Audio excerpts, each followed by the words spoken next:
One Heat Minute Productions presents Guide for the Film Fanatic, the podcast where we invite a guest to pick one movie from Danny Perry's seminal 1986 reference book and talk to us about that movie. I'm your host, Jason Bailey. Across the mic and across the country from me is my co-host, Michael Hull.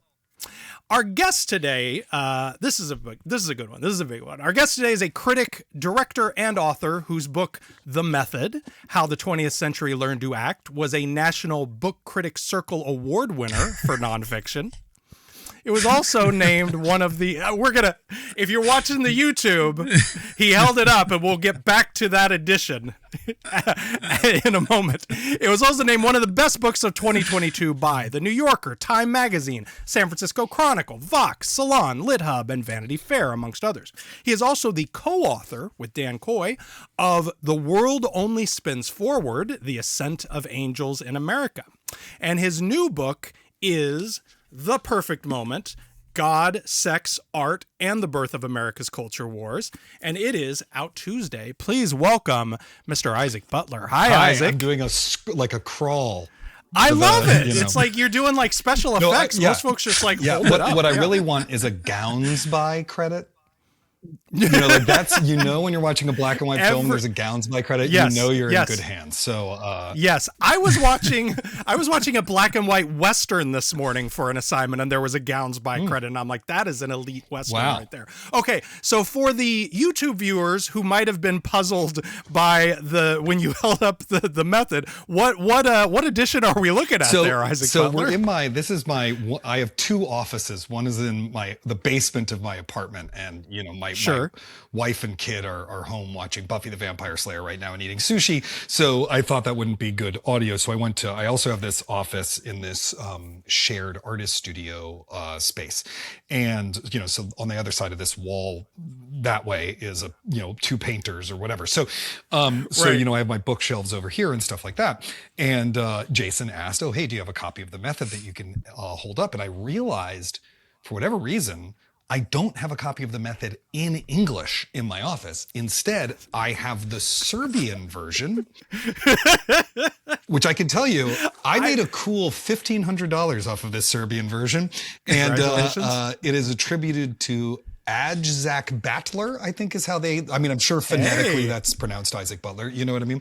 Sure. I'm very lucky. This book has been translated into 3 languages: Spanish, El Método, Korean, and Serbian. And that's a very strange grab bag of languages, but I learned a lot from that process. So for example, books do not tend to get translated into French unless France is like the only territory it's going to, like for whatever they have their own taste over there. It's like the Jerry Lewis and the, whatever. And so that's one thing I learned. And then another thing I learned is I was talking to someone who had spent time in Korea, and I was like, I don't understand why my book is translated into Korean. Like, I don't know why there's a market for this book there. And he said, it's because most acting training in Korea is Meisner based. Whoa. So I don't know if that's true, but that's what he told me.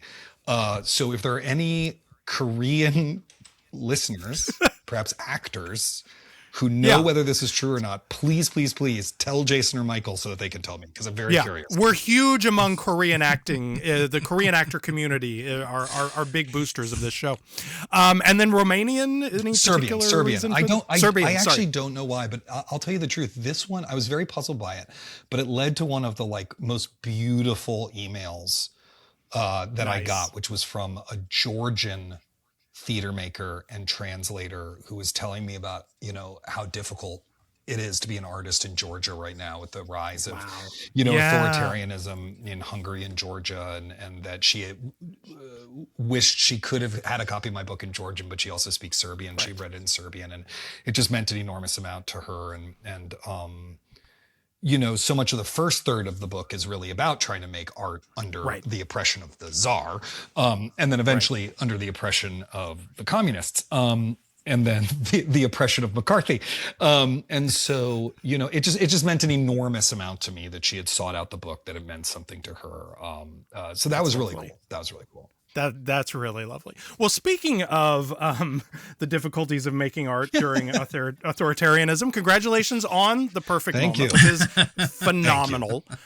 Walk us through how you landed on this as a topic that you wanted to devote. I mean, these things take 2-3 years. You have to want to spend that much time in that world. How did this become the follow-up to the method? That is a thing that if I ever speak to creative writing classes about writing a book, I say, it's going to be 3 to 5 years of your life. So you better make sure that it's something that holds your interest in that way and that there's more and more to discover in it. Because if you get bored of it, it'll be on the page. Like, you just can't help it because writing is, in part, it's not the only thing it is, but it's self-expression. So if you're bored, the book's going to be boring. And so in this case, though, this was a story I had been thinking about finding a way to tell for a long time. I lived through a lot of it in DC, in high school, in the 90s. I was involved in the theater scene as a child actor. My parents were involved in the visual arts scene, especially.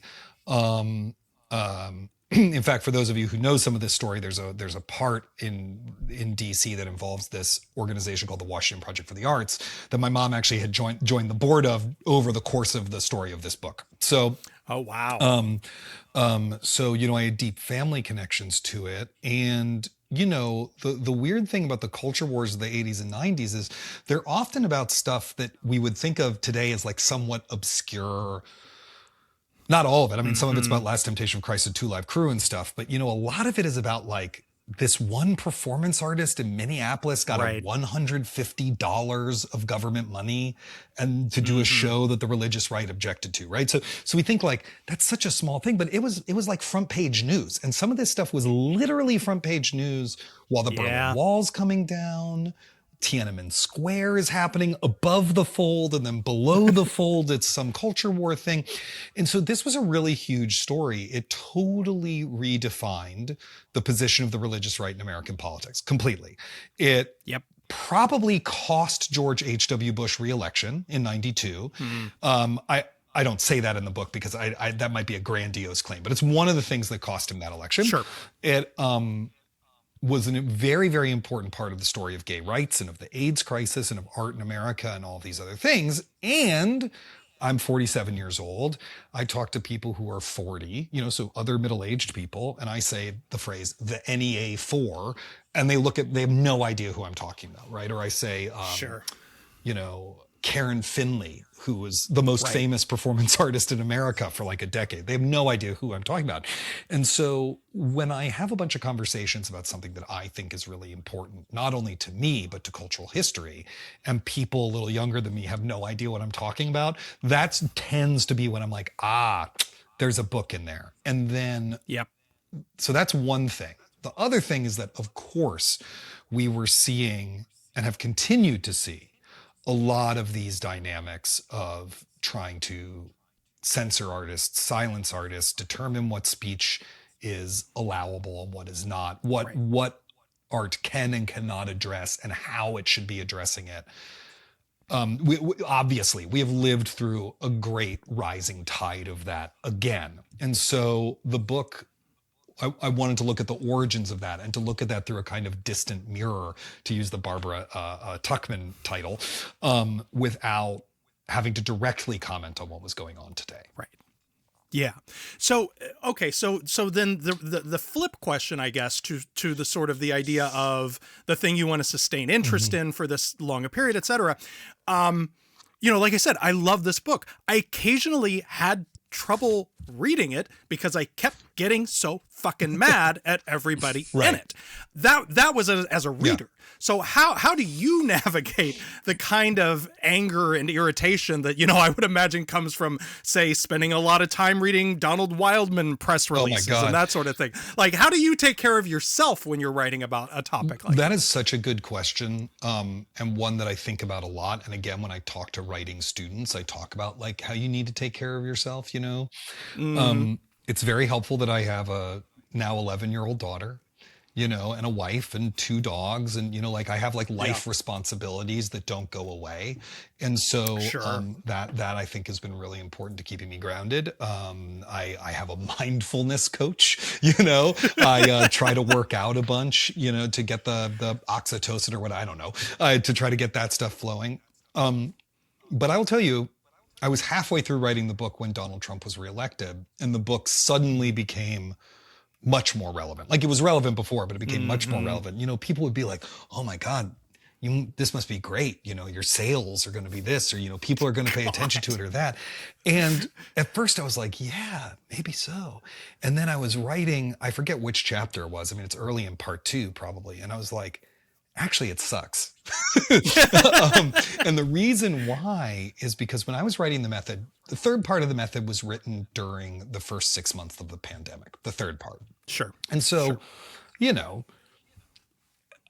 in my mother-in-law's basement in rural Virginia in a folding chair trying to write this thing while the world is going to hell. But the great thing about it, not the world going to hell part, was that if I didn't want to think about the world going to hell, I could just watch HUD. You know what I mean? There's all sorts of research to do. There all kinds of escape valves built into that topic. And so in this one, it's like, well, I'm going to escape, the authoritarian takeover of our country by reading about the exact same people 25 years ago and how they figured out how to do this. So there just really was no escape. And so that was hard. I will say that, another thing that was really helpful is just art, whether it's movies or reading books for pleasure, which is hard to do when you're writing, but I did audiobooks, watching movies for fun, watching TV shows, keeping the date nights so you can go see plays and stuff, like that was a real balm, I would say. Yeah. Yeah. So as you indicated, history does run in cycles.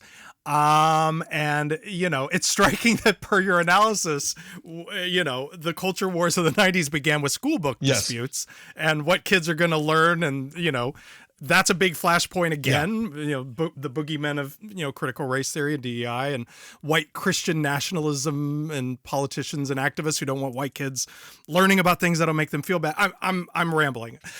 What, as someone who studied this entire history, what mistakes did the left and even center make the first time that they could avoid in our current cultural mishigas? I think you see it already because actually there's been sort of 2 camps in response to Trump.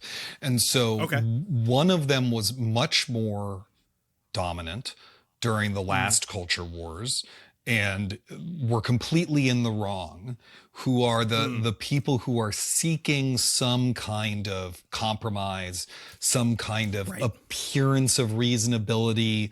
One congressional staffer said, we just wanted to let the steam valve, we just want to open up the steam valve and let out some pressure in the system.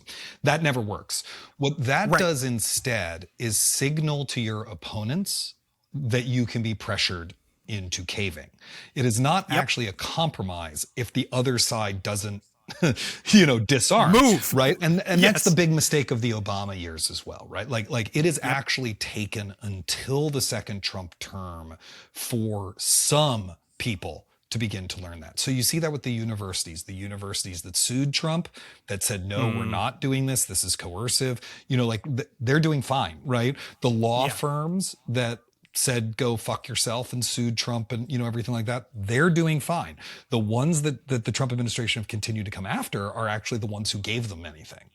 And so when you're dealing with bullies, essentially, I'm going to guess that maybe amongst the 3 of us, 66 to 100% of us were bullied at some point in our childhood. You can't give in to them. It just encourages them more. They're never you can't just be not in the face. That's just not going to work. And that is what was going on. And in my book, you see it happen with this school book thing in the 70s. And the reason why I started it there was this is this whole thing in a microcosm. And then every dispute that happens, the more mainstream voices are like, well, if we just it'll go away if we just give them a little something, or, whatever. And particularly with the religious right during that period, they didn't actually represent a lot of people. That's the thing, is that it was actually like a small minority, but they were able to completely control how this issue was discussed, thought about, and everything, because they were just completely uncompromising. We have this belief in political compromise in our country because of the weird history of the post-war era, when desegregation caused the two parties to be not coherent ideologically, right? Because you had Southern Democrats and Northern Democrats, you had left-wing Republicans, essentially, like Nelson Rockefeller, right? And so that was one way that compromise and coalition building was possible, that it's not anymore. But the other thing that's really interesting is they used to just buy people off, like with earmarks, which the Democrats actually were the ones who got rid of as an anti-corruption measure. But the whole point of earmarks is, like, if there's some issue that I really care about and you don't, Jason, I can just be like, well, why don't we just name a bridge after you?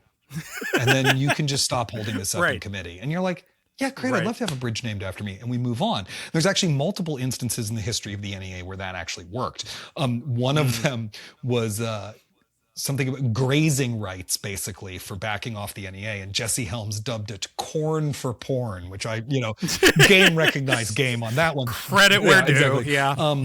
And so that was the major mistake. The other major mistake was, and this one is still being made today, particularly in the arts, is the big institutions not understanding that they need to be in coalition with the smaller, scrappier groups, and that Trump's coming after them next. Do you know what I mean? Yep. That has started to shift a little bit because of the Kennedy Center. That's the real thing that's caused it to shift, I think. But, it's just always been true that larger institutions are more conservative by nature. That's a descriptive thing. I don't even mean that critically. That's just true. Right. And so, and they have this bottom line that they have to protect, to these donors and whatever.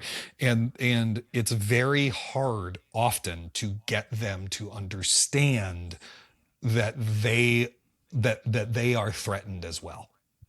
You know? Yep. The feeling I got reading it is I made this documentary about the Attica Prison Rebellion, and it stars a radical lawyer, who represented the brothers. And so she's talking all of her mad leftist nonsense, and all this kind of stuff. And I'm just sort of like, half of this has to be exaggeration. Like, you just been in the well too long. But then I go and do my own sort of research as I'm doing it. And it turns out she left half of it. Yeah, out. totally. It wasn't right. But also, like, and then the movie's coming out in 2021 for the 50th anniversary, right when we're in the middle of this, whatever the racial reckoning was that we're having it. And I got the same feeling reading this, where it's like a very distinct feeling that we've already had these conversations. Everybody thinks we're sort of like, we're the first ones to invent these conversations, but all these conversations have already been had. All these things have already happened. We already know we are like this, and it just sort of, it's a little bit maddening to sort of, to get that deep into it and feel like, guys, like, why do we really have to do this again? Yeah, totally. I mean, because it's not going to go better. It's not going to go differently. I mean, part of what's really interesting is, I had a huge back and forth with my agent, my editor, the publisher, and stuff about, like, do we say birth of the culture wars in the title? Because, and there's because someone is going to correctly, but pedantically point out that this is not the first time there's been a culture war. And we eventually felt comfortable about it because this was the first time that someone called it a culture war, right? And historically, in cultural history, when you talk about the culture wars, you do mean this particular set of conflicts in the 80s and 90s. But, there were conflicts over Shakespeare in the 18th century in America. There's a wonderful book by James Shapiro called Shakespeare in a Divided America that starts prior to the Revolutionary War and is basically a history of various culture wars that have been fought over Shakespeare, just to take one example, So we have been here many, many times before. America is not, I don't know if you guys know this, but America is not France. And one of the ways that America is not France is that France has an official, distinguished, august body that determines what its culture is, right? Like that is the sort of height of liberal nationalism, right? That we have, there is such a thing as a coherent French identity, and we know what it is because these, 60 people or whatever have voted on it and they've told us what it is, and it can be contested within that, but there is an official identity. There is no official American identity. There never has been an official American identity. And so there will always be contests over how to define that. And that will always be expressed through our culture, and that will always lead to these kinds of conflicts. I hope that they can happen in a different way in the future than how they're currently happening, but like, even if we, I don't know, to give one example, like completely close the border and stopped immigration, there would still be cultural conflicts. It's not an exterior to America thing. Right. It is actually part of who we are. Right. Well, speaking of culture in times of crisis, what film, Isaac Butler, did you select to discuss on the show today? I decided to choose Bob Fosse's Cabaret, starring Liza Minnelli and Michael York, adapted from the musical by the great Kander and Ebb, which is in turn adapted from the play I Am a Camera by John Van Druten, which is in turn adapted from the novel The Berlin Stories by Christopher Isherwood.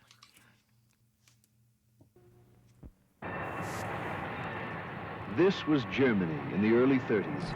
Hello, stranger. Full of life. God, he's good. And love. This was Germany in the early 1930s. Yeah. And so was this. It's so wild too. We just did Cafe Flesh, and Yeah, it's so it's fun in my to watch notes. this guy in this movie right after watching Max Melodramatic. In Cafe Flesh, This yeah. was Sally Bowles in the early 30s.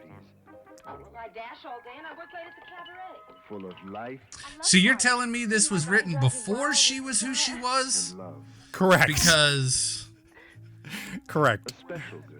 I'm gonna be a great. it feels like it was written for her. That is if booze and sex don't get me first. On the brink of something fantastic. I mean, it would be funny, wouldn't it, if he asked me to become the next. It's just such an insane choice to like follow this utterly inconsequential person around in this consequential place and time. I just Well, don't yeah. think I can't think of any other example of something like that. Mystical, faddish feeling about you. So you're moving But right and the inconsequential person being the Michael York character? No, her. She's utterly inconsequential to life in any way. She's an utterly irrelevant human being. I'm not sure that I agree with you. Just a flighty leech with like is completely disconnected Yeah. She's- from look, reality. I mean, there's plenty of movies about those. Michael, she's the manic Weimar dream girl. It really matter as long as you're having fun. And look, we all have our moments with those Yeah, girls, I mean, right? we But do like, indeed. are they consequential to our lives? I would argue no. I just found it an insane choice to keep being like, we're worried about what with her again? Like, did you just see what happened? But like, in the universe of the movie, of course, that's what it like. I get it, but I just was like, that is such a crazy choice. I just can't think of anything else like that. And all of the other characters around her have. While Helmut Grime has briefly appeared in this trailer, can we talk about Yes. that he has the most insane mustache in the history of world cinema? There is no bigger red flag than a blonde mustache. It's a I am bleached blonde mustache with an Bleached? inch of space between his Weird. nose. It just goes along his lip. Weird. Like someone took a weird. crayon and went zoop. It is. Speaking of insane choices, It is. That is It an is insane easily choice. the craziest choice. It is in this whole movie. Is that we have it. mustache? I'm so excited to hear people smarter than me talk about this movie. This movie was wild to me. It's bonkers. You know, it is one of those. My friend Elisa Gabbert, who's a wonderful, wonderful writer, has this thing about how the classics are so much weirder than you think they are when you read them. Like you're like, oh, I'm going to read this. You know, I'm going to read this book. That's you know, like Dr. Jekyll and Mr. Hyde, even, or something like that. And then you start reading, and you're like, this is so much weirder and more fucked up than I had ever been led to believe. And I think the movie of Cabaret is really a great example of that. Like, you know, I think a lot of people know the musical Cabaret, have seen it, or, Sure. you know, I was in it in summer camp in high school, which we could talk about. Congratulations. We can talk about it later if you want. You know, the last stage version, not the one right now directed by Rebecca Frecknell, but the one previously that Sam Mendes directed, kind of helped establish Alan Cummings' superstardom, among other things. It was part of Neil Patrick Harris's kind of transition from Doogie Howser to adult actor, was taking over as the MC in that. Michael C. Hall, prior to 6 Feet Under, was in that, you know. But this movie is so fucking weird. Like, even if you know the musical already, it is so much weirder in so many ways. And it makes a lot of really fascinating choices with the source material. I don't think all of them are successful, I will say, even though I love this movie. Yes. But yeah, it's really fucking wild. You know, like even in that opening sequence where, like, did you notice that there's these quick cuts to freeze frames of people in the audience? Yep. And then one of them is modeled after an Otto Dix painting. It's the guy with the drawn on monocle and he's holding a cigarette and not moving. You know, like even just like little things like that, you're sort of like, Bob, I mean, I know you were on speed, but also how did you come up with this? So much speed. Okay, so let's do a bit of backfilling. Cabaret, as Isaac mentioned, is Bob Fosse's adaptation of the 1966 stage musical, adapted from the works of author Christopher Isherwood. Fosse did not direct that original Broadway production, which I think is fascinating, nor was he the choreographer. Harold Prince and Ron Field, respectively, did those jobs, but he very badly wanted to direct the film version. This pitch was initially met with some reluctance, as his feature directorial debut, the 1969 film version of Sweet Charity, had been rather unsuccessful. Yeah. But he eventually talked his way into the job. The only major cast member from that original production to make the transition was Joel Grey as the MC. Which I think we can all agree was a smart choice. Yeah. Liza Minnelli had gone for the role in the original production, but was seen as too much of a novice at the time.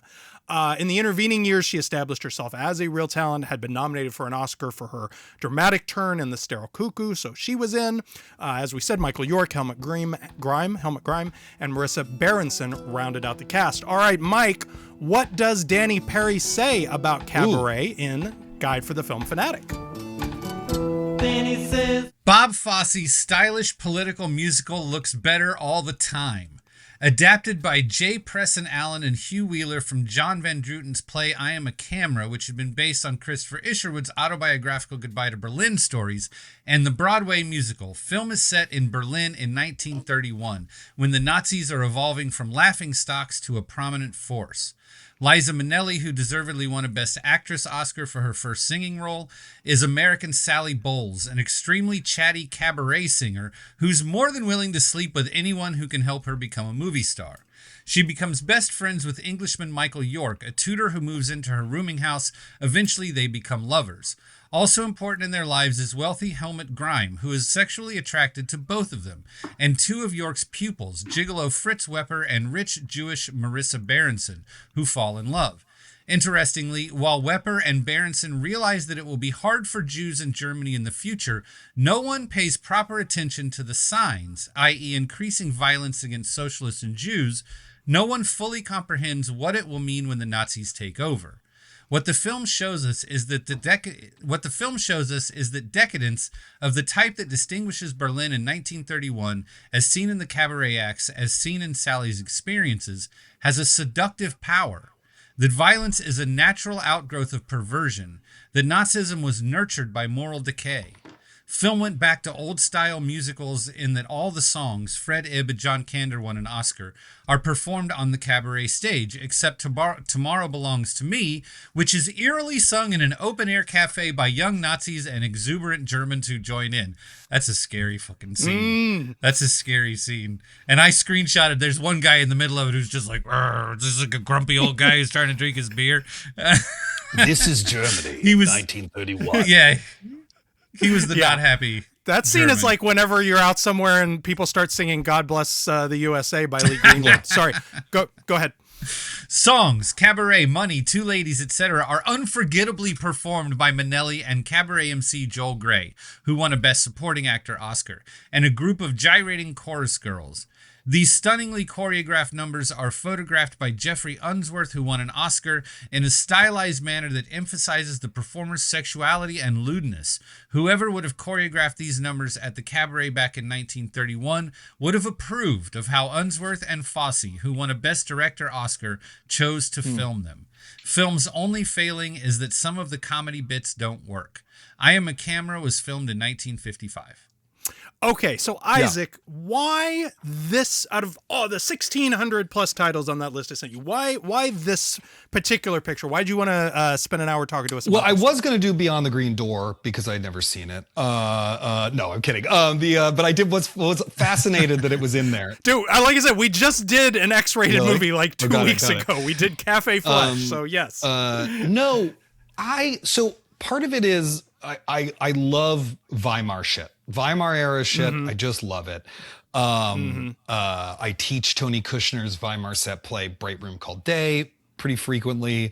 I've read a lot of Weimar art. I love the movies of Fritz Lang from that period. I love Cabinet of Dr. Caligari. And, there's a lot of, I love the literature of especially Viennese and German Jews from that period, Stefan Zweig, Josef Roth, Leon Feuchtwanger, stuff like that. So that's been an ongoing fascination with me. And, and then I was also just really interested in revisiting this musical about rising totalitarianism and about sort of everyday people in the midst of that. And I happened to have recently read Berlin Stories. And so I was like, all my interests are coming together here. And since the book came out before the Culture Wars, none of the movies relevant to my book are actually in that one. So this seemed like a fun way of kind of getting to somewhat similar thematic territory. And also connected to my own life because as I said, I was a character who's not in the movie, but is a major character in the stage musical. It's one of many, many changes made. So in the stage musical, Frau Schneider, the landlady, has a romance with a Jewish fruit vendor named Herr Schultz, played by the great stage character actor Jack Gilford, who's not as well known for his film work. He's in A Funny Thing Happened on the Way to the Forum, but he's Jack Gilford. And so they have one terrible song together where he brings her a pineapple, and it's all about like how hard it is to get a pineapple in Weimar, Germany. But boy, I can't imagine why this didn't make the cut. Okay, no, but he has an amazing song later on. But anyway, they fall in love, they get engaged. And then she is warned off marrying him by Fritz, who in the stage musical is not a secret Jew. He's a Nazi. He becomes a Nazi over the course of the play. And he warns her, or the musical, and he warns her off of marrying Herr Schultz, and she breaks off the engagement with him. So a very different plot line there. And it's actually one of the final scenes in the whole, the thing that eventually leads to Cliff, the character's name is Cliff, in the musical leaving town, is that, Fritz says something about that dirty little Jew, talking about Herr Schultz, to Cliff, which is the Michael York character's name, Brian, right? And, Cliff basically tells him to go fuck himself, and a bunch of Nazis beat him up, and then he flees. Right. So it's actually this breakup of this marriage that is the catalyst for the end of the show. So that was my original experience with it. And then of course I've seen it a million times. I think it's a really brilliant musical. Kander and Ebb's kind of great idea that they've done sort of 3 times, the Scottsboro Boys, Chicago, and Cabaret, is the idea of inserting within the musical a kind of liminal dreamscape that is a performance within the performance. Right. So in Cabaret, it's a real place. It's the Kit Kat Club. In Chicago, it's a kind of vaudeville of the mind.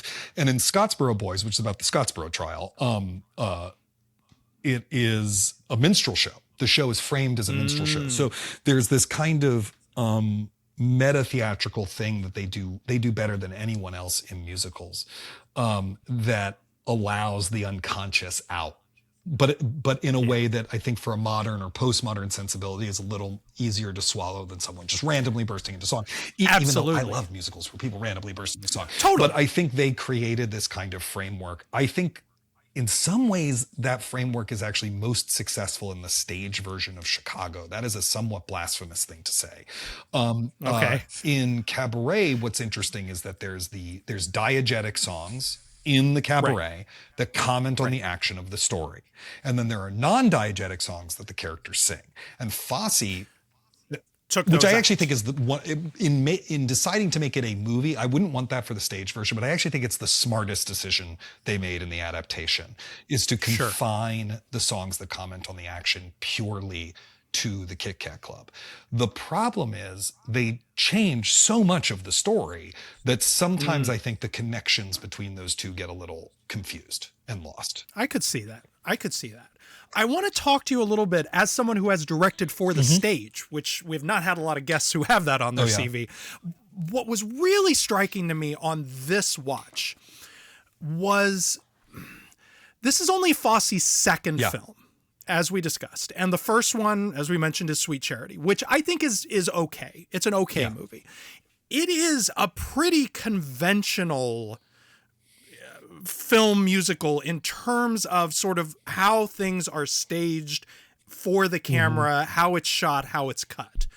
What is incredibly striking to me about this movie is how much he's changed that approach between the two pictures. I don't think anything can really prepare you for that opening shot of the mirror and people's faces. Like that first you think it's the bottom of a whiskey glass or something during the credits. Right. And then it resolves in this kind of warped mirror. And then Joel Grey looks directly at the camera to welcome you in. And then we're editing in this weird way. And it's funny that the book mentions the girls of the Kit Kat Club because half of the performers appear to be men in drag. It's not 100% clear. Like the gender is totally confusing. The editing rhythms. I think the thing with Fosse especially is actually the editing that he starts doing in Cabaret, and then he pushes as far as it can possibly go in All That Jazz, which is like almost like Cassavetes' Faces, like it's a pretty avant-garde feeling. There's some quote in the Sam Wasson biography of Fosse, which is fabulous. Amazing book. There's a part in there where someone talks about Fosse time, that there is a unique feeling of how time passes in a Bob Fosse movie because of how he edits them. And I think that's really true. It's sort of like, when you're listening to the way that a jazz musician might approach the beat, like a quarter note. Like, are they attacking it? Are they a little behind the beat? How is it articulated? You listen to a song like A Night in Tunisia and you just totally have a new appreciation of what a quarter note is. And I feel like with Fosse's editing, that's really true. The most Bob Fosse move in terms of his dance vocabulary and what we think of when we think of it is that opening thing where Liza Minnelli does her fingers one by one on the chair and goes, right? These little teeny movements. The other thing that's really interesting is that, Bob Fosse was essentially raised in a burlesque house, right? Like he was raised in vaudeville. He was, a lot of his hangups come from being sexually assaulted as a child while on the burlesque circuit. And his great innovation in American choreography was to bring the vocabulary of burlesque dancing into musical theater, usually by slowing it down or breaking off little pieces of it. So it's just the hand movement instead of the whole body movement, that sort of thing. And so what's great also about Cabaret is it's actually returning him to the roots of his art. Right. Well, that I think because in the interim between, because first of all, I obviously rewatched this for our conversation. 2 weeks ago, I watched Lenny for the first time in years because the Criterion 4K just came out. And between, these two viewings of these and whenever I saw them last, I read that Sam Wasson biography. So all of that is fresh in my mind about his upbringing and his background and time that he spent. And the thing that is striking is that what you come away from both of these movies feeling is that he liked being in those rooms, that he has that being in seamy spaces is so ingrained in his being that he feels at home in the Kit Kat Club and in the burlesque clubs and nightclubs in Lenny in a way that I think a lot of other directors would not, that they would stand outside of those rooms and look down on them a little bit or sort of sneer at the seaminess of them. But that tension between his repulsion and attraction for those rooms is half of what makes these movies so invigorating. Yeah, no, there's a real dialectic there, right? Because he loves being in them, but he thinks they're hell. It seems to me. Yes. Like when you're in when you're in the Kit Kat Club in this movie, it's like you're in fucking hell. It is hell. Mm-hmm. It's like a Hieronymus Bosch. If Hieronymus Bosch painted a nightclub, it would be the Kit Kat Club in that movie. And the tendency in the stage versions is, especially since Sam Mendes really pushed the sexiness, the sexy wexy, as my friend Helen Shaw calls it, the sexy wexiness of the Kit Kat Club pretty far. And the new production pushed it even further, that it's really all about like, oh, I'm gesturing at my crotch and here are my tits and fucking, even though it's actually, if you listen to those songs, it's a comedy club. Like it's a sexy comedy club. It's a burlesque club. Right. And so I really appreciate that. Now, what Hal Prince did famously is the Kit Kat Club had a giant mirror upstage.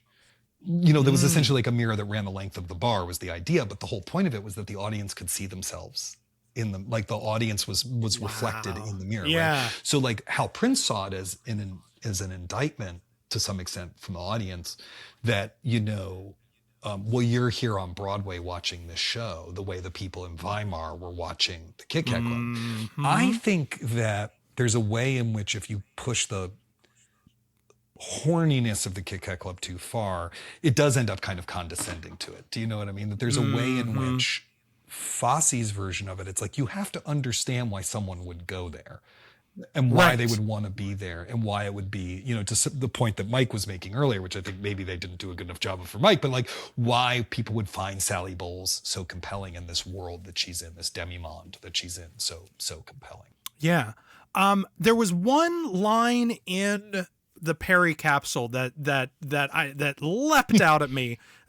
I want to ask Isaac about this because I don't know if I agree with it, and I don't know if he'll agree with it. And it is this line. What the film shows us is that decadence of the type that distinguishes Berlin in 1931, as seen in the Cabaret acts, as seen in Sally's experiences, has a seductive power, that violence is a natural outgrowth of perversion, that Nazism was nurtured by moral decay. Okay. That's loaded. That is loaded. It reminds me of, there's a part in my book where William Dannemeyer, far right-wing Christian conservative, who among other things claimed that AIDS causes people to emit spores that cause birth defects. So like not the sharpest tool in the shed. He said this thing that lots of conservatives have said essentially, which is that, Nazis, it was a gay death cult, right? That it grew out of the decadence of Weimar. I don't think that's true at all.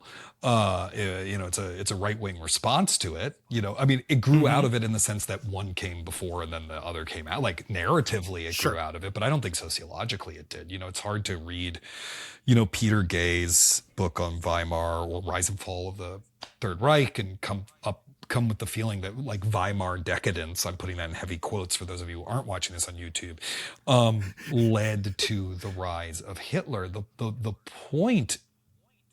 Not the point. I think Cabaret is a good enough work of art that it doesn't just have one point. It's exploring a bunch of, it's about being distracted by this stuff while these things are going on in the background. It's about also how art changes as totalitarianism creeps in. You know, the most upsetting thing in the whole musical, or it should be, it doesn't have the same surprise as it did anymore because everyone knows it's coming, is If You Could Only See Her, which is a song that the MC sings about this woman. No one can understand how beautiful he thinks she is. And it's a woman it's someone in a gorilla suit with a dress on. And he's doing this cute, funny dance with her. And at the end, he says, if you could only see her through my eyes, she wouldn't look Jewish at all. And it's at that moment that the MC totally transforms as a figure. You know, he is currying favor for one kind of audience at the beginning, and he's currying favor for a different kind of audience at the end. And he's just like, his role hasn't changed. It's just the audience has changed. You know, what the audience wants has changed. And so, yeah, I mean, that's what the show is about. The show is not trying to say the sexual promiscuity, the rise of syphilis in Weimar Germany gave us Hitler. You know what I mean? Like that's an insane. Yeah, no, I completely disagree with that. What's interesting is that, you know, the original, the John Van Druten play, gets knocked by Brooks Atkinson in Brooks Atkinson's Times review. It was a big hit. Brooks Atkinson was like, this is a very well constructed play, but it's kind of, it doesn't meet its moment because, and he says something like, I mean, of course, there were probably people wandering around Berlin not really paying attention to what was going on politically and frittering away their lives, but do I really have to watch a play about them? Do you know what I mean? He was just sort of like, you know, like sure. It's 1950 whatever, or maybe it was even the late 40s at that point. He's like, you know, like, we know what's going to happen next. So it's actually kind of, to him, it's like really almost criminal that John Van Druten chose to tell the story this way. I'm sure there are some lovely Russian people who are just doing whatever, but I mean, that's not the story we need to be telling out of Ukraine right now. Well, I mean, what's interesting about it is the idea of these people trying to lead their lives, whatever those lives are, while this is going on. I mean, and also the way that it gets interrupted no matter what. Yeah. Like no matter, they're trying, but they're not actually able to just live their lives. And in the stage version, the great example of this, again, it's Herr Schultz related. You know, Herr Schultz sings this great song called Mieskeit. Mieskeit is a Yiddish word for basically ugly person. And he sings this song about how, you know, it's like a fairy tale about the ugliest person in the world, and eventually he finds love, right? And it's like if you are loved, you're not a Mieskeit. That's the point of the song, because he feels like this ugly little Jew, basically. And then he finishes singing the song. It's at his engagement party, and Frau Schneider is there, and a brick comes flying through the window, and that's how the scene, and that's what ends the moment, right? Whoa. And so it's a literal physicalization. Now Fosse does that with a quick cutaway to someone being beaten up or a dead dog being left at someone's door, you know, when like he does these cutaways, but on the stage you can't do that. So the outside world has to literally invade, kind of like the pogrom during the wedding in Fiddler on the Roof. In you know, it has to literally come from off stage to on stage, right? And you can't. You could do that in a movie, but Fosse, I think smartly, is trying to do the cinematic thing of instead you cut away. One of the truest moments in terms of the Weimar experience from everything I've read is, you know, when they're driving in the car and the Baron's like, we're just going to use this guy to get rid of the commies. And then we're going to throw him away. Like, we just need to get rid of the commies so we can keep doing our business. And that's all we're really interested in. And like, who gives a shit? This guy's a clown, you know? Yeah, exactly. I just read this amazing novel called The Oppermans, which is written in 1934 by a German exile, a German Jewish exile, about the events of 1933. And it manages this bizarrely difficult job of being like both a really satisfying family saga, you know, like the corrections or whatever, and also an almost journalistic account of what that year was like for a bourgeois family of Jews. And, you know, there's a part, it's in 3 parts, and part 1 ends with, you know, the sort of father, the respected uncle intellectual giving this speech about what a clown Hitler is, and, you know, this is going to be over, whatever. And then it's like 3 days later, he's appointed chancellor, right? You know, and I think for a lot of people, even though they were living through huge amounts of violence, bombings, people being shot, demonstrations being violently broken up, murders, you know, they really thought until the last second until the Reichstag burned. Really, that was the end of the naivete. But they really thought, this is going to go away. It's going to be fine. Like, this sucks right now, and some people are going to die, and that's sad, but it's going to be okay. And so I think it's really beautiful and interesting that the movie and the musical try to capture that. Now, of course, the lives they're leading are very meaningless. They're like aggressively meaningless. And one's mileage may vary about how much they want to enjoy that. I mean, Brooks Atkinson, for example, was like, who gives a shit? Like, these people's lives are meaningless. You know? Yeah. Okay. Well, on that not at all timely note, let's take a quick break, and then we will talk about the movie's release and reception. All right, we're just gonna power through unless you need it. Unless you need a moment. I don't. No. Is that Blake comes in? He's like, "Welcome to 1 Hate Minute. I'm Blake." Yes, exactly, exactly. Friends, let's talk about the release and reception of Cabaret, which premiered in New York on February 13th, 1972, just in time for Valentine's Day. Also opening that weekend was the Paul Newman Lee Marvin vehicle Pocket Money and the documentary Pete Seeger, A Song and a Stone, which I'd never heard of before doing this research, but now I want to see it. Also playing in Gotham that weekend. It's 72, so like gird your loins. My loins are girded. Dirty Harry, Fiddler on the Roof, The Hospital, The Trojan Women, A Man for All Seasons, Nicholas and Alexandra, A Clockwork Orange, Minnie and Moskowitz, The Hot Rock, The Last Picture Show, Straw Dogs, The French Connection, Sunday Bloody Sunday, revivals of Modern Times and Dr. Zhivago, and last but certainly not least, in its 7th smash week, Wakefield Pool's Boys in the Sand. Wow. Mike, what were the news headlines on that day? Go to the movies. Assistant, go to the movies. Yeah, exactly. February 13, 1972, and the quote-unquote Howard Hughes biography is a hot topic. You guys know a little something about this, I'm sure. Oh, man. Yeah. The subject of Orson Welles' second greatest film, F for Fake. Yes. There you go. So, and probably Lasse Hallström's finest film, The Hoax, as well. It's not as high a praise for Mr. Hallström, but you get the picture. So these things hadn't come out yet. So this conversation was still live as hell in February of 1972. And there's this article about it in the Times, which is mostly remarkable for how catty it is. I'm just going to quote a little bit. Okay. He also said that in June 1971, he ran into Mr. Irving, whom he had first met in 1960 in Palm Springs, California.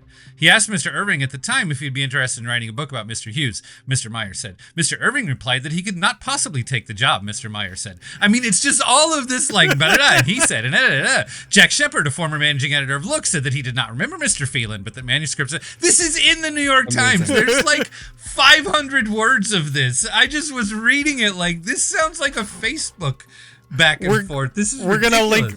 We're gonna link that in the show notes. The Reddit of its day, the front page of the Times. Yeah. Meow, New York Times. Keep it up. Members of the National Organization for Women. You've heard of that. Yes. I'm sure. Members of the National Organization for Women were asked to seriously consider a tax rebellion among members using the slogan, "No taxation without representation." And I have to say, that's pretty crafty. Yeah. That's good sloganeering. Yeah. I think that would have done something. The article then goes on to describe a candlelight march and rally that featured a papier-mâché statue of Susan B. Anthony, but the rally was broken up by the New York Police Department. They arrested the 91-year-old woman who was the honoree of the rally, and they broke the statue. Good times. Those are our boys in blue. People keep trying to make this a better country. Yeah. They keep trying. They sure do. And finally, deep in the Gray Lady is the story of 3 guys who were shot in the back of the head and left, one in a car and the other 2 in a hotel room nearby in Gary, Indiana. The 3 men were co-owners of a correspondence school who had recently taken out huge life insurance policies and had also apparently taken out big loans from loan sharks. Investigators were investigating. Okay. This article felt like the weather report. Like some shit really does never change in this country. So Jason, what hold are on, the hold on. critics? Is the theory that someone took out the life insurance policies on them and then killed them? And is the also the theory that it was the loan sharks, like before they did the hit, they took out the life insurance policies? The article is short and bereft of detail, but I've spent a lot of today thinking about this. Sure. I think we should ditch this and start a true crime podcast. Aren't those? Like, here comes the Netflix show, the life insurance loan shark murders. If any of us had any commercial sense whatsoever, we would do exactly fucking that. Yeah. I think they had a correspondence school, which is shady as fuck. And I'm sure very hard to actually make happen. And they had this correspondence school, and for one reason or another, it wasn't working. And so then they took out loans from these loan sharks. And I don't know if that was by choice or if that was something. I'm not sure how exactly that worked out. Maybe they were behind on rent for their correspondence school. I don't know why you'd need rent for a correspondence school. But like I said, it's short on details. Then the life insurance policies were actually not taken out in their names. They were taken out in the names of the business. Now, what do we all know from watching gangster movies our whole life is first you owe them some money and then they own your business and then they sink your business because you're the one whose credit is being right. I mean, come on. I believe the quote is sports store. Yeah, fuck you, pay me, I believe is the relevant quote. Yes, yeah. So I think that they took out these life insurance policies in the name of the business, whether the guys knew about it or not, who knows. But then that's how the loan sharks got their money back. And my guess is probably they got a premium. And my guess is the guy who sold the life insurance policies probably took a nice piece of it too. Sure God, life before the internet, bro. Like, how could you not be a criminal? Now, what do you think? What kind of correspondence course do you think it was? Dude, was it like a Charles Atlas? This is the Phoenix University of its day. Yeah. It's probably learned to speak English, right? There we go. For Italians. Jason, what did the critics say about Cabaret? The New York Times assigned Roger Greenspun. Not Bosley Crowther? Roger Greenspun to review. For my money, and I've done some reading on this, a more insightful and adventurous critic than either Crowther or Canby. Greenspun was a good one. He wrote, quote, Fosse makes mistakes, partly because his camera is a more potent instrument than he realizes, but he also makes discoveries. And Cabaret is one of those immensely gratifying, imperfect works in which from beginning to end, you can literally feel a movie coming to life, end quote. I like that. He's good. He's good. Read some Greenspun. He had some in this period in the 70s. He's writing about some really interesting films. At the New Yorker, Pauline Kael was similarly enraptured, calling it, quote, a great movie musical made miraculously without compromises. It's miraculous because the material is hard and unsentimental, and until now, there has never been a diamond hard, big American movie musical. The people involved must have said something like, let's do it right. Let's use the right people. Let's not wreck it the way Pal Joey was wrecked, and the boys from Syracuse, and Guys and Dolls, and Gypsy, and Sweet Charity, and all the rest. Maybe it won't work at the box office. Maybe the movie moguls have basically been shrewd when they insisted on all the softening and spoiling and the big names in the leads, but let's do it right for once anyway. And so Cabaret was made, with Joel Grey as our devil doll host, the master of ceremonies, and Liza Minnelli in her first singing role on the screen as Sally Bowles. And it is everything one hopes for and more. If it doesn't make money, it will still make movie history. End quote. That's good. That Kael, she could put a sentence together. Roger Ebert. But I've gotten the sense from you that they did actually soften it from the musical, but we wouldn't. We wouldn't necessarily know that. It's weird. I mean, the movie is far more graphic than the musical, right? But the plot and the sexuality is much more complicated than in the musical. You know, the play and the musical and the movie all suffer from the same problem, which is that they have not actually figured out what the male lead. In the original play, the events are sort of being watched by Christopher Isherwood, the author of the Berlin stories, who in the Berlin stories, he's kind of a cipher. He's just kind of along for the ride. He's Nick. Right. He's Nick from Gatsby. You know, he's watching all of these people do things, but he doesn't really do anything. Sure. You can't do that with your protagonist, you know. Right. But the problem is that they never, in no version of this story did they figure out what Brian or Cliff like wants. Like what is his actual like super objective, to put it in Stanislavski terms? Like why is what does he come to Berlin to do? It's not teach English, you know, like there's something part of him that he's missing, that he's looking for. And because they don't solve that, things just kind of happen to him, and he sort of haplessly bounces from thing to thing. Yeah. And then kind of, it's a passive protagonist. Yeah, and it's a really serious problem.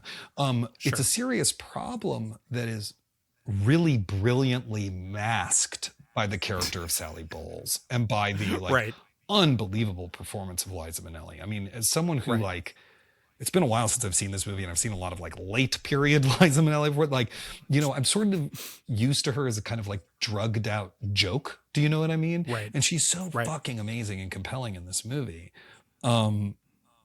And so she in both the musical and the movie, she just takes over because she's the most interesting character, and she actually wants something. And that destabilizes it in some way. You know, no one ever talks about the actor who plays Cliff or Brian. You know, you know, no one is ever like, you know, it was a really great Cliff in Cabaret. Like, I don't think off the top of of my head, I could name a single actor who played Cliff. Right? It's like you think about the MC and you think about Sally. So that's a tricky issue. The musical is harder on Sally, I think, than the movie is, honestly. Which is interesting. The woman who Sally was based on was Isherwood's roommate. Christopher Isherwood was gay. I mean, the entire time of the story of this, he's actually having an affair with a 16-year-old. You know, but the movie makes him sort of asexual and then bisexual, and that's very interesting, I think. But the real life Sally Bowles, the woman who it's based on, whose name escapes me right now, was Isherwood's roommate, and she was a you know, free spirit, a free love. She was like Diane Keaton in Reds. She was a communist journalist, very smart, hard ass, who liked to fuck, right? And he turned her and had this brief, not successful career as a cabaret singer to support herself while becoming a writer. And so Isherwood just sort of took the cabaret singing part and the sexual adventurousness part and made this other character. The thing that he borrowed from her life and put in the Berlin stories, from their life together, was that he helped her get an abortion. Because she got pregnant and didn't know who the father was, and didn't want the child. And he actually waited years to publish the Sally Bowles story, the novella that it comes from, until he got her permission, because he was worried that he hadn't changed enough and it would track enough in her life that people could figure out who it was. She did give her permission, but she hated it, the depiction. And her daughter gave this quote that she felt like in each iteration, Sally got stupider and more venal. And it really angered her, you know, to forever be associated with this character. But I actually think the Sally of the movie is much more sympathetically drawn than the Sally of the musical, who is kind of, you know, she sells her soul at the end, basically, you know, to continue having this career. Right. Well, I will tell you, the one sort of not rave, contemporary sort of negative review that I found has something really interesting to say about Liza Minnelli. So this is Jay Cox, the great Jay Cox, wrote in Time. The screenwriter of the eventual screenwriter of The Age of Innocence and other also things. Uncredited rewrite on Last Temptation of Christ. Well, hey, see it all, the perfect moment in bookstores Tuesday. Jay Cox writes, Bob Fosse's direction is as chaotic as it was in his previous Sweet Charity, a desperate scramble after a style. The musical numbers by John Kander and Fred Ebb are diluted Kurt Weill and far too numerous. I cannot say I agree with that. And finally, though, he did note, here we go, Liza Minnelli is a dazzling entertainer, which ironically makes her less than effective as Sally. It is impossible to believe, once Liza starts singing, that this is a girl doomed to spend her career belting out tunes in third-rate clubs. Her talents as a performer are simply too great for the part and for the movie. End quote. That's an underhand. I don't think you get to say that. I mean, that's also true of Joel Grey. That's true. I mean, there are movies where the actor is too good looking, right? Like, and it disrupts the realism of the movie. But this is already a musical. It's like we're already suspending lots of disbelief here. There you go. It's also interesting because, in the original novel, she's like a terrible singer, an actress. Wow. Right. She's like almost tone Yeah. deaf, the way that Isherwood describes her. And so, that's definitely not what you get. But the musical would be unwatchable. Correct.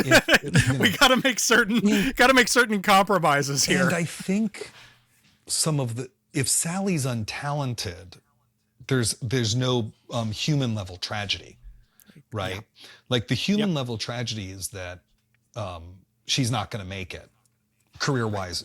She's not going to make it. Right. And it almost doesn't matter whether she has talent to that question. I think all of us, know very, very talented artists who didn't make it. And sometimes that's because they were self-destructive but sometimes it's just like they got bad luck. Like they didn't get the right audition, or, timing was the off. other person auditioning for that role was Adam Driver, whatever it is, that I think actually quite lovely Noah Baumbach film, Jay Kelly, is in part about that, right?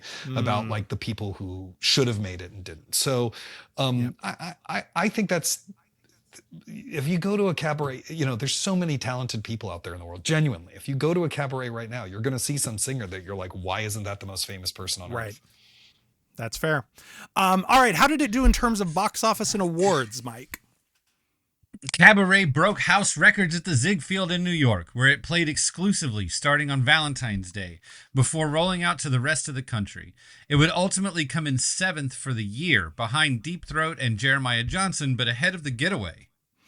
Sorry, we're contractually obligated to never miss an opportunity to mention that Deep Throat was the number 5 movie of 1972. Total gross is $41 million, a nice return on a $4.6 million budget. It cost 4.6. That's more shocking to me than how it did at the box office.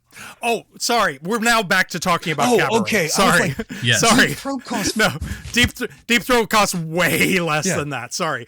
Cabaret's total gross was $41 million on a $4.6 million budget. Sorry. On Oscar night, the Godfather team truly thought they might go home empty-handed because Cabaret kept winning all of the awards. It was up for 10, beating out The Godfather for Best Director, Best Editing, and Best Supporting Actor, among others, only for Godfather to win Best Picture. Cabaret's 8 Oscars, also including Best Actress, makes it to this day the movie that won the most Oscars without winning the big one. Side note, Cabaret also won Best Cinematography, Best Art Direction, but didn't beat Godfather for those because Godfather wasn't even nominated for those. Sorry, I know we're not talking about The Godfather on this episode. Gordon Willis wasn't nominated for The Godfather? Not even nominated. That's how Gordon Willis, the greatest cinematographer of the second half of the 20th century, wasn't even nominated. That's the contempt with which his style was viewed by his peers, was they didn't even fucking nominate him for The Godfather. Okay. Sorry. Cabaret also won 7 BAFTAs, including Best Picture, Best Director, and see, I read that as choreography at first, and I was like, why is Jason so mad that The Godfather didn't win Best Choreography? There's like barely any dancing in that movie. I mean, and then you were like Gordon Willis, and I was like, oh, wait a minute, I read cinematography wrong. Okay. I mean, he tangos her around the dance floor at the wedding. How does that not get an Oscar? Like, what? That would be weird. Okay, sorry. Cabaret also won 7 BAFTAs, including Best Picture, Director, and Actress, Golden Globes for Best Picture, Musical, or Comedy, as well as Actress and Supporting Actor, and the National Board of Review Awards for Best Film and Best Director, as well as a tie for Best Supporting Actor with Al Pacino for The Godfather. Wow. So there we go. Now it's time for a segment we call Double It Up, where we each select one movie that we think would make an ideal double feature with today's focal film. Isaac Butler, you're our guest, which means you go first. I forgot to choose one for this. So actually, just give me a second. We're going to come back to you. I am going to pick another Liza Minnelli bummer musical, which is the sometimes maligned, but slowly growing in critical stature, New York, New York, from director Martin And of course, Scorsese. you know who wrote the songs for it. I do indeed, Candor and Ebb. So it's a real nice pairing, although it's also a really long evening. So I don't know, maybe break that up over 2 nights. But I unequivocally love New York, New York, which I think is part of the reason it was received the way that it was is that it is, I think, a movie musical for people who don't usually like movie musicals, because it is so sort of like, I think the tension, the very clear choice that Scorsese made to create a tension between the sort of big, bright backlot look of, classic 40s, 50s MGM musicals with a much more sort of psychologically fraught central relationship is a really fascinating one. I understand why it doesn't work for a lot of people, but it works for me. Isaac, would you like us to still come back to you? Or you got one? I have a perhaps obvious choice, right? But I think you got to go from here, and if you haven't seen it, you got to do All That Jazz next. I mean, I just think there's sort of no choice. You are required by law. All that you can see if you watch them back to back. You can see Fosse developing cinematic ideas that he then pushes as far as they can possibly go in All That Jazz. All That Jazz has, I mean, I think the opening 20 minutes of that, however long that opening sequence is like one of the greatest things ever put on film. The Showtime sequence, right? Agreed. And there's a very funny piece of backstory to that sequence, which is that it is also a parody of a chorus line, an intentional parody of a chorus line. Because there was a rivalry, there was a huge rivalry with and Bob Fosse hated him, and he hated that musical, and so he wanted to show that he could do everything a chorus line does in like 8 minutes, and he does. That's the crazy thing. He does it. I love one of my favorite motivations for great movies is spite. Pure fucking spite motored some of our finest films. And so he really just wanted to stick it to Michael Bennett. I mean, it's really fucking crazy. I will say that All That Jazz builds to a finale, this sort of hallucinatory dance number finale. Your mileage may vary on it. I think it is both brilliant and maybe the cheesiest thing I've ever seen at the same time. But I just think if you want to see him push his ideas as far as they can go, that's the movie. I mean, he made other really good movies. He made Star 80, which is great, although impossible to recommend. He made Lenny, which I think is like an undersung film that deserves its nachas, that it hasn't gotten. But All That Jazz, especially because it is also, autobiographical. If you want to see how he lived his life, that really is how he lived his life. Is a pretty amazing movie. So I would say go to All That Jazz. Okay, and Mike? You think about all these German movies of this era, and they're all just, I mean, you're talking about Fritz Lang movies, you're talking about Riefenstahl, like they're all just super opera. Stylized. I mean, whoa, right? They're very stylized. They're very aggressive in the thing that they're trying to do, but there's a movie called People on Sunday. You guys seen People on Sunday? What a beautiful movie. And I just fucking love that movie, man. And it's like, it's so weird because it's so not weird. It's so chill and like relational. It's documentary, basically. I mean, it's written by Billy Wilder, and there's like scenes in a house, but there's a lot of sort of outside stuff. You see actual Berlin at this actual time with actual people, and there's like no Nazis in it. There's like a couple of guys standing over there that are probably wearing a stupid uniform, but like it's not any of that, and it's it just feels so much more sort of human and like, and I just kept thinking about People on Sunday when I was watching this movie, and it's not a great double feature, I don't think, maybe, but I think actually if you watch People on Sunday first. There you go. And you're sort of in that world. And then you sit down and watch this like highly stylized, but also very intense. Watching it back because I watched People on Sunday today after we watched Cabaret with my wife last night, and then I watched People on Sunday today while I was doing other stuff. And there's this feeling of like, these are a lot of the people who were just sort of going to the grocery store. Right. Yep. Yeah, totally. And in that way, I think that watching Cabaret after watching People on Sunday would actually be very satisfying. in a way that like that the two movies actually would sort of Right. speak to each other watched with that in There's mind. that other one. What is it called? Berlin Symphony of a City, Yeah. which I know Yeah. is on Canopy. Yeah. If you happen to have a university Yeah. email address, which has a similar kind of, although it's much more jazz age. It's not like a relaxing anthropological thing. Yeah. And it has those great elevators that you step in that rise up from that. For those of you who are fans of what was that detective show set in Weimar, Berlin? That was on Netflix. Babylon. Berlin. Do you know the elevators I'm talking about, where it's just like Yes. it has those in it. So yeah, totally. Yeah. The other thing too, I want to say, because I love this about it. If you want another endorsement for people on Sunday, also like a fucking murderer's insane. row of all of the great film talents that got the fuck out of Germany and went to Hollywood and changed Hollywood in the late 30s and early 40s. Because as you mentioned, Billy Wilder's does screenplay work. Kurt Siodmak, also one of the writers on it. Robert Siodmak and Edgar G. Ulmer fucking directed it.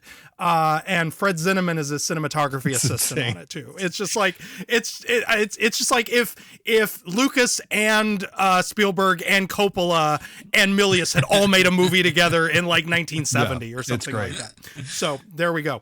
Isaac, the book again is The Perfect Moment: God, Sex, Art, and the Birth of America's Culture Wars. It is out Tuesday wherever fine books are sold, and audiobooks, right? You did I the did the audiobook? audiobook. I think it comes out in a couple weeks, because I just recorded it pretty recently. So they're trying to turn it around quickly. But I did do the audiobook. You get to hear my Jesse Helms impression, if that's a selling point to you. Yay! Just look at the pictures. Holy shit. Well done. Yeah, you have to kind of, but the other thing is that he had one of those like bullfrog faces, so you also have to, Definitely had the, so you also have to do jowls. He was a you also jowly have to guy. kind of relax your mouth so that this happens. Yeah, there you go. Just look at the pictures. Look at the pictures. Now, see, this will be the first episode we can ever advertise with learn how to do a Jesse Yeah. Helms impression. Where can people follow you on social media and read your work? I am on Instagram as the Isaac Butler. I am on Blue Sky as Isaac Butler. Maybe it's Isaac.Butler. If you look at me for me on Blue Sky, you'll find it. I'm a frequent contributor to Slate.com. Those are the big places. I have a newsletter, which has been pretty dormant, but now that I'm finally like done with a lot of work Right. that I've had to do, I'm going to start it back up, called Complete Works. Those are the big places. Great. And you said, and we'll link this in the show notes too, the Last Temptation excerpt is in the most recent New Yorker. It was in the New Yorker. Yeah, it was the Saturday essay on the website recently. Got it. Fun chapter. You'll have a good time. You'll have a good time. There you go. I'm Jason Bailey on Blue Sky and Letterboxd. Mike, where can people find you? I am Michael Hull on Letterboxd. And of course, if you like the show, you think other people might like it too, leave us a rating, leave us a review, tell folks to listen. If you'd like to join our mailing list, get our weekly show notes and the various links we've mentioned, you can do that at buttondown.email/filmfanatic. And if you're one of the peculiar people who enjoy watching people talk into microphones and wave books around, you can find us on YouTube. Our channel is Guide for the Film Fanatic. Find us on YouTube. Look at the YouTube! Look at the YouTube. Our humblest thanks to our guiding light, Mr. Danny Perry, author of Guide for the Film Fanatic. And shout out to executive producer Blake Howard, who's going to be a great podcast entrepreneur. That is, if booze and sex don't get him first. Thank you again, Isaac. Thank you guys so much for having me. This was such a blast. Thank you, Mike. Thank you, Jason. And thank you for listening. On the next Guide for the Film Fanatic, Sarah Welch Larson, author of Becoming Alien, The Beginning and End of Evil in science fiction's most idiosyncratic franchise, joins us to discuss the original 1979 banger, Alien. Don't miss it.